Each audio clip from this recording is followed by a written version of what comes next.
मुझे संतोष है इस बात का कि जिस प्रकार से हमने प्लान बनाया था उस हिसाब से हमको सफलता भी मिली और मुझे समझने सीखने का मौका भी मिला। हमारी सारी टीम ने एकजुटता के साथ जिस ढंग से यहाँ काम किया है, आने के पहले प्रॉपर हमारे लोगों ने यहाँ आकर के होमवर्क किया। उनने आने के बाद इस योजना से कि इस यात्रा का प्रत्येक मिनट प्रत्येक कार्यक्रम सफल हो, मैं अपने लोगों को बधाई देना चाहूंगा। एकजुटता के साथ अच्छी प्लानिंग जब बनाते तो रिजल्ट अच्छा आता है। सर, निवेश के तौर पे यूके से आपको बहुत अच्छा फीडबैक मिला, काफी करोड़ों का इन्वेस्टमेंट। जर्मनी से हम क्या उम्मीद कर सकते हैं? जर्मनी से भी वही मिल रहा है। जर्मनी तो और आगे जा रहा है। मुझे ऐसा लग रहा है कि जर्मनी के अंदर की एक आग है जिस आधार पर उनने यहाँ की भविष्य की चुनौतियों को समझ लिया है। आबादी की संकट है, बाकी आसपास की कई सारी चीजों के जो परंपरागत रूप से जिनके आधार पर जर्मनी आगे बढ़ता है, उनकी कई चुनौतियां हैं। उन चुनौतियों के बीच में से जर्मनी ने अपना रास्ता ढूंढा है कि वो अपनी टेक्नोलॉजी को बाकी देशों में जाकर शेयर करे और उसके भरोसे से वो अपनी भविष्य की यात्रा पूरी करे। ऐसे कई प्रस्ताव हमको मिले जिस आधार पर मध्य प्रदेश को इसी भरोसे से आगे बढ़ने का मौका मिल रहा है। और प्रत्येक सेक्टर में जिसमें हम आगे बढ़ने की बात सोचते हैं, एग्रीकल्चर का हो, हमारा एआई का हो, हेल्थ का हो, एजुकेशन का हो, नई टेक्नोलॉजी का हो, हेवी इंडस्ट्री का हो, सभी सेक्टर में अच्छा रिस्पांस है। सर, जब आपने इन्वेस्टर से और सीईओ से बात करी तो जो इंडिया स्टोरी है वो आपने कैसे बताई? जैसे डिजिटल पेमेंट में इंडिया बहुत आगे है। अगर यूरोप में कोई बस चल रही है तो उसका इंजन हम मान सकते हैं कि पीतमपुरा में बना होगा। तो आपने किस तरह से उनको इंडिया स्टोरी समझाई? और मध्य प्रदेश में जो जर्मन वालों को समझाना नहीं पड़ता है। जर्मन वाले समझते भी सब है और भविष्य को पढ़ते भी अच्छे से। और मुझे इस बात का संतोष है कि वो मध्य प्रदेश की प्रगति से अवगत है, यशस्वी प्रधानमंत्री के सुशासन से अवगत है। और यही कारण है कि वो अपने चांसलर को पिछली यात्रा से भी जोड़ के माननीय मोदी जी की मुलाकात से भी देखते हैं। भविष्य में आगे बढ़ते भारत के साथ आगे बढ़ते मध्य प्रदेश में शामिल होकर वो अपनी भविष्य की व्यापारिक उड़ान लेना चाहते हैं। सर, आपके मुख्यमंत्री बनने के बाद ही आपका पहला ब्रिटेन और जर्मनी का दौरा है। अगर हम रिलेशनशिप की बात करें जो इंडिया का यूके से है और जर्मनी से है, वो कैसा है?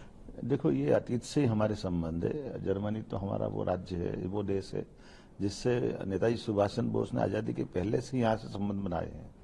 जर्मनी सदैव भारत का प्रशंसक रहा है। हमारी साझा विरासत बहुत गौरवशाली रही है।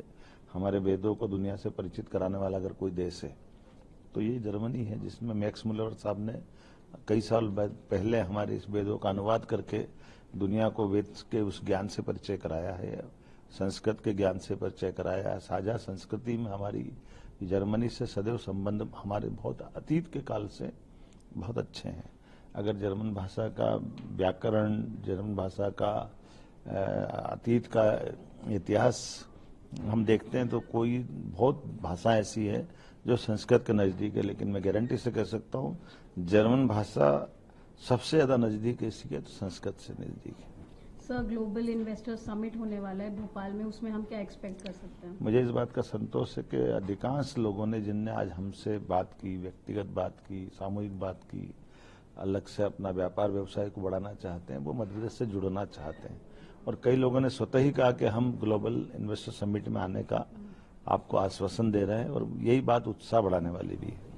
सर, कल आप स्टुटगार्ट भी जाएंगे, वहां पे हम आपकी यात्रा कैसी रहेगी? और हम देखो, यात्रा का उद्देश्य है कि हम अधिकतर अपने समय का सदुपयोग मध्य प्रदेश के लिए, मध्य प्रदेश के युवाओं के लिए, युवाओं के रोजगार के लिए, औद्योगिकरण के लिए, देश और दुनिया के सामने मध्य प्रदेश की एक सशक्त आर्थिक ताकत बनाने के लिए हम काम करें।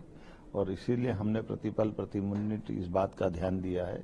और मैं तो आज जिस ढंग से जर्मनी और यूके के दौरे के बाद कह सकता हूँ कि हमारे जितने बौद्धिक क्षमता संपन्न युवा है उनके लिए ये जो दौरा एक अलग प्रकार का अवसर लेकर आ रहा है, जब हम अपने सभी तकनीकी संस्थानों के अंदर यहाँ की टेक्नोलॉजी का उपयोग करके यहाँ के इन्वेस्टरों को साथ खड़ा करके उनके लिए बहुत अच्छे अवसर की उपलब्धि देना चाहते हैं, तो इसका लाभ निश्चित रूप से मिलेगा। सर, ब्रिटेन में आपने इंडियन डायस्पोरा से इंटरेक्ट किया, आप जर्मनी में भी करेंगे। और जब जर्मन चांसलर की विजिट हुई थी तो स्किल्ड वर्कफोर्स की बात हुई थी कि कैसे इंडिया से जर्मनी आ सकते हैं। देखिए, ये बिल्कुल सही बात है कि जर्मनी हो या इंग्लैंड हो, यहाँ पर भारतीय बौद्धिक क्षमता की बहुत गुंजाइश है।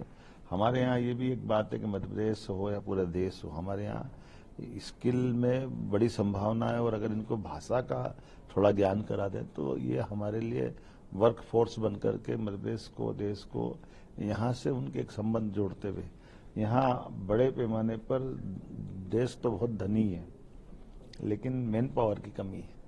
तो ऐसे में मैन पावर हम दे दें और ये हमको टेक्नोलॉजी दे दे, एक दूसरे के पूरक बनकर के हम आगे बढ़ेंगे। सर, एक आखिरी सवाल, प्रधानमंत्री नरेंद्र मोदी के बारे में आप क्या कहना चाहेंगे, क्योंकि उनके नेतृत्व में इंडिया 5th लार्जेस्ट इकोनॉमी बनी, यूके को पीछे छोड़ के, तो आपको उसके लिए क्या कहना है? नरेंद्र मोदी जी भारत का प्रधानमंत्री, उनका कार्यकाल ये स्वर्णिम कार्यकाल है।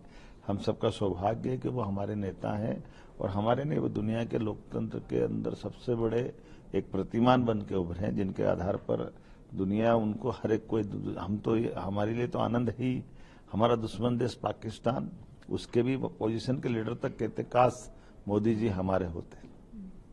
इससे अच्छी सौभाग्य की बात क्या होगी। वो ग्लोबल लीडर है और उनकी विजन से देश आगे बढ़ रहा है, और उनके नेतृत्व में डबल इंजन की सरकार के नाते से मध्य प्रदेश सरकार को हम आगे बढ़ा रहे हैं।